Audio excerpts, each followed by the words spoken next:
70 اور 80 کی دہائی میں اس کی شہرت اور دولت کا اتنا چرچا تھا کہ شہزادیاں اور شہزادے ان کے ساتھ ایک کپ کافی پینا اپنے لیے اعزاز سمجھتے تھے۔ وہ کینیا میں موجود اپنے وسیع و غریض فارم ہاؤس میں چھٹیاں گزار رہے تھے۔ ان کی کم سن بیٹی نے آئس کریم اور چاکلیٹ کی خواہش کی۔ انہوں نے اپنا ایک جہاز بوئنگ 747 بمعمل فیرس بھیجا، جہاں سے آئس کریم خریدنے کے بعد جنیوا سے چاکلیٹ لے کر اسی دن جہاز واپس کینیا پہنچا۔ بیٹی کی یہ خواہش پوری کرنے پر $1 ملین کا خرچہ آیا۔ London, Paris, new York, Sydney سمیت دنیا کے 12 مہنگے ترین شہروں میں اس کے لگژری محلات تھے۔ انہیں عربی نسل گھوڑوں کا شوق تھا۔ دنیا کے کئی ممالک میں ان کے خاص استبل تھے۔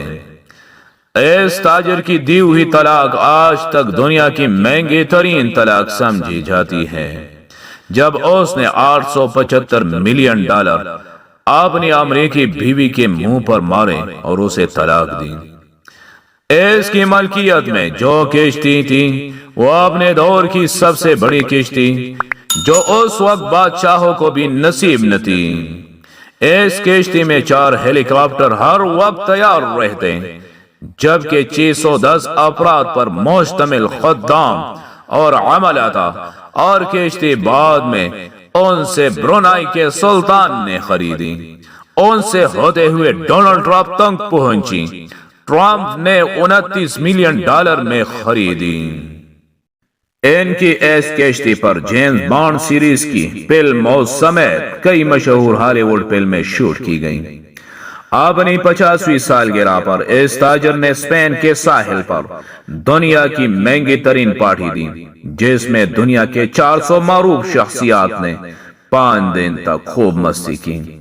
امریکی صدر رچرڈ نیکسن کی بیٹی کی پکڑ ایک مسکراہٹ پر 60,000 پاؤنڈ مالیت کا طلائی ہار قربان کر دیا۔ اسلحے کا بڑا سوداگر تھا۔ ملکوں کے درمیان وہ اسلحے کی ڈھیل اور معاہدے کراتا تھا۔ سعودی عرب اور برطانیہ کے درمیان $20 ارب کے معاہدے اسی نے کروائے۔ شراب اور شباب ان کی کمزوری تھی۔ 4 جائز اور 8 ناجائز بیگمات ان کے عقد میں تھی۔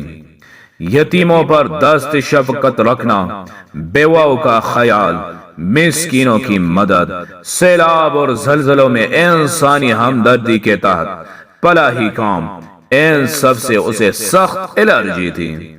ان کا یہ جملہ مشہور تھا کہ آدم علیہ السلام نے اپنی اولاد کی کفالت کی ذمہ داری مجھے نہیں سونپ دی ہے۔ سن 80 کی دہائی میں وہ $40 ارب کے اثاثوں کا مالک تھا۔ پھر آہستہ آہستہ اللہ تعالیٰ نے اس کی رسی کھینچنی شروع کی۔ اب تنزل اور انحطاط کی طرف اس کا سفر شروع ہوا۔ اربوں ڈالر کی مالیت کے ان کے ہیرے سمندر میں ڈوب گئے۔ کاروبار میں خسارے پر خسارہ شروع ہوا۔ قرضے پہ قرضہ چڑھا۔ سب اثاثے فروخت کر ڈالے۔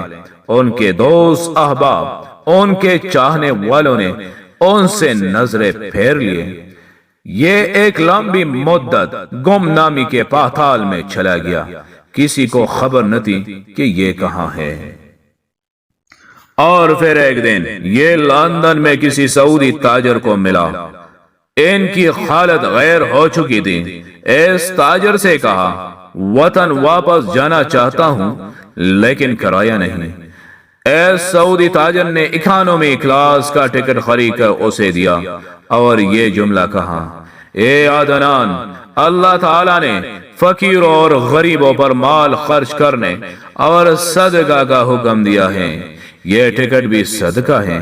اور یوں اپنے دور کا یہ کرب پتی شخص جس کے پاس کبھی اپنا ذاتی جہاز تھا، صدقے کی ٹکٹ پر عام مسافروں کے ساتھ جہاز میں بیٹھ کر جدہ پہنچ گیا۔